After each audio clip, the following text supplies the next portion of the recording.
देहात में जब चोरी हो जाती है तो चोर का पीछा उसके फुटप्रिंट्स के यानी उनके पैरों पे चल के किया जाता है कि ये चोर कहाँ गया है। पाकिस्तान तहरीक इंसाफ के मैंडेट पे जो डाका डाला गया उसकी चोरी और उसकी फुटप्रिंट के पीछे जाते हैं तो वो इलेक्शन कमीशन पर जाकर ख़त्म होते हैं। और आज भी सुप्रीम कोर्ट में ये गूंज सुनाई दी कि पाकिस्तान तहरीक इंसाफ एक पार्टी थी। जब उनके कैंडिडेट्स ने अपने नॉमिनेशन फॉर्म्स में लिखा था कि वो पाकिस्तान तहरीक इंसाफ के कैंडिडेट हैं तो उनको इंडिपेंडेंट क्यों डिक्लेयर किया गया, ये इलेक्शन कमीशन के पास इख्तियार नहीं था। इलेक्शन कमीशन ने फॉर्म्स रिजेक्ट किए, सर्टिफिकेट्स एक्सेप्ट नहीं किए और ये इंश्योर किया कि पाकिस्तान तहरीक इंसाफ को इलेक्शन से भी बाहर रखा जाए और उनको जो उनका हक है, उनका मैंडेट है, उससे उसको महरूम किया जाए। ये इलेक्शन कमीशन ने किसके कहने पे किया? कोई चोर चोरी ऐसे नहीं करता, उसके पीछे कोई बड़ी ताकत होती है जो चोरों को पनाह देती है। ये वो चोर हैं जो बड़ी ताकतों से पनाह लिए हुए हैं। उस पर इलेक्शन कमीशन सुप्रीम कोर्ट ने आर्टिकल 187 यानी मुकम्मल इंसाफ, कंप्लीट जस्टिस इन्वोक किया। तो आज हुकूमती वकील कहते हैं ये तो बड़ा ख़तरनाक काम हो जाएगा।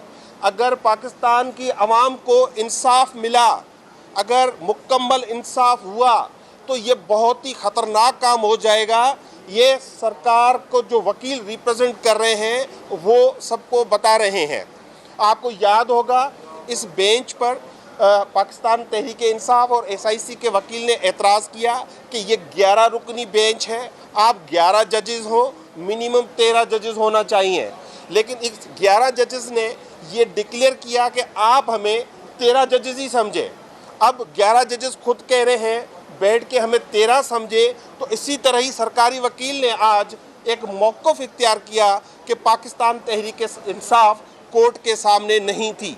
आप सब शाहिद हैं, कमल साहिबा उसमें इंटरवेनर बनी, उनका सलमान अकरम राजा साहब उनके वकील थे और उन्होंने अपना केस पेश किया। हम सब यहाँ पे आते रहे और कोर्ट के सामने मौजूद थे। अब ये टेक्निकलिटीज़ के सामने छुपकर हमें रिजर्व सीटों से इमरान खान की पार्टी को महरूम करना चाहते हैं। हम शुरू से कह रहे थे कि रिव्यू पिटीशन जो होती है वो वही जजेस सुनते हैं जिन्होंने फैसला दिया था और आखिर जज का उसमें होना ज़रूरी है। आज इंतहाई काबिल एहतराम कुछ जज साहिबान जिस तरह से सवाल पूछ रहे थे वो उससे जाहिर हो रहा था कि उनको कख पता नहीं है कि 6 महीने केस क्या चला है। वो बिल्कुल बुनियादी सवाल पूछ रहे थे। रिव्यू पिटीशन में सिर्फ एरर जो होता है ऑन द फेस उसको कंसीडर किया जाता है। ये अब वो फिर से ज़ीरो से जो सवालात होने लगे हैं। इसीलिए पाकिस्तान तहरीक इंसाफ ने इस बेंच पे एतराज़ किया था कि इस बेंच में वो लोग होना चाहिए जिन्होंने पहले फैसला दिया था।